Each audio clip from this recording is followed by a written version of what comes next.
As plantas, além de nos fornecerem oxigênio, enfeitam os ambientes. E você sabe quem são os responsáveis por isso? Se você pensou nos arquitetos e jardineiros, a resposta está exata. Uma boa decoração aumenta e ilumina os efeitos sobre as plantas.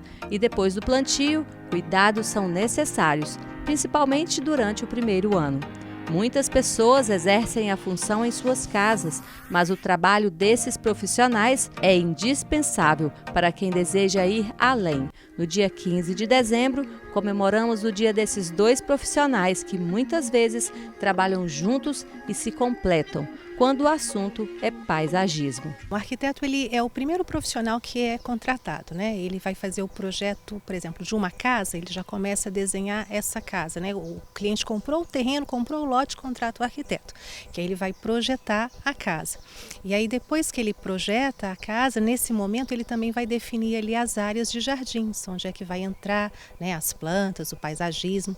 A parte do paisagismo, quem executa é o jardineiro. A parte construtiva aí vai ser o pedreiro, né? O pedreiro, eletricista, pintor, essa equipe toda. E antes deles também, depois do projeto do arquiteto, o cálculo estrutural também é importante, ele é feito pelo engenheiro civil, né? E além do engenheiro civil também pode entrar o engenheiro elétrico para fazer projeto elétrico, né? Entre outros profissionais. Então é uma equipe muito grande que faz parte, né? Tanto do projeto, desde a parte construtiva, chegando lá no paisagismo também.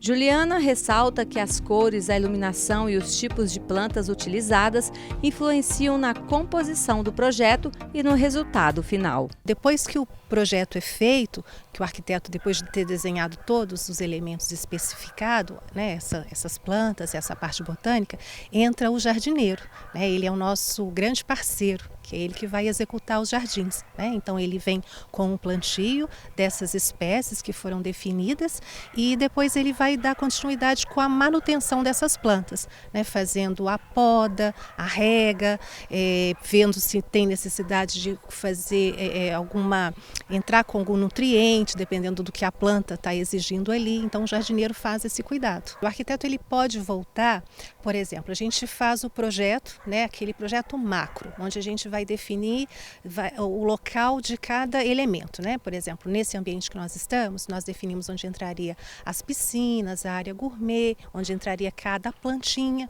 e depois nessa fase pode ser que venha novas necessidades, né? Por exemplo, o cliente agora quer introduzir um parquinho, então a gente vai voltar para projetar esse parque, para ver o melhor local.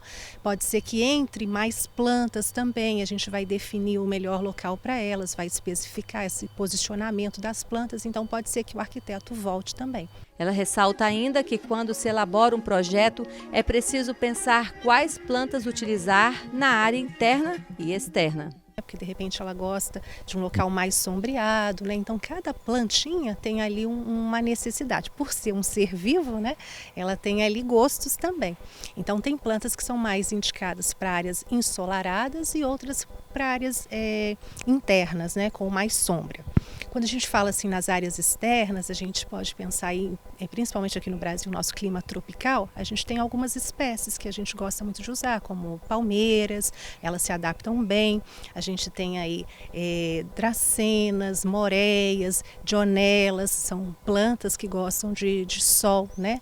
Agora, por exemplo, no nosso Natal, que é um período bem ensolarado, a gente fez também aí um projeto na cidade e as plantas todas que nós especificamos ali na Avenida Minas Gerais são plantas para a área externa, descoberta, ensolarada, que as pessoas também podem utilizar, né, como inspiração para colocar em casa nos jardins externos. Quando a gente pensa em jardim interno, aí a gente pode pensar nas plantas mais suculentas, que tem as folhas mais grossinhas, né? Por exemplo, tem a zamioculca, que é uma planta de interior que se adapta muito bem, palmeira rafis, lírio da paz, espada de São São Jorge também pode ser usado na área interna, as samambaias. A gente pode usar também as árvores frutíferas no projeto, né? Lembrando a fase lá da nossa infância, que a gente tinha sempre uma plantinha, uma árvore no quintal.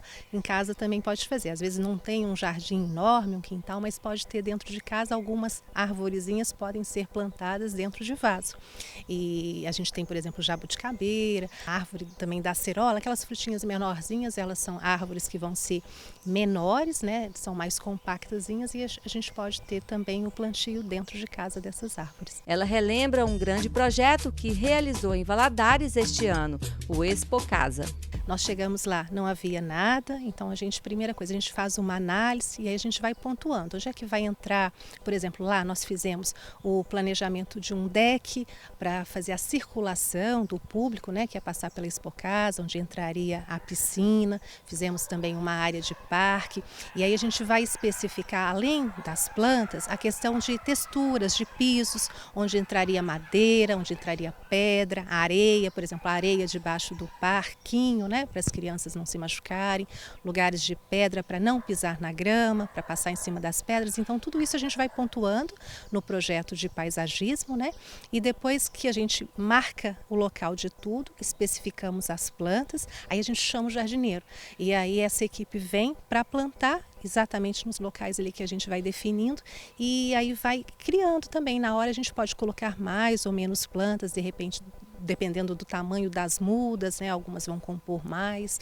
E aí depois o projeto ficou bem bacana, as pessoas puderam passear nesse projeto, vislumbrar, né? E criamos ali áreas de contemplação no jardim também, então ficou bem bacana esse projeto que é o da Expo Casa.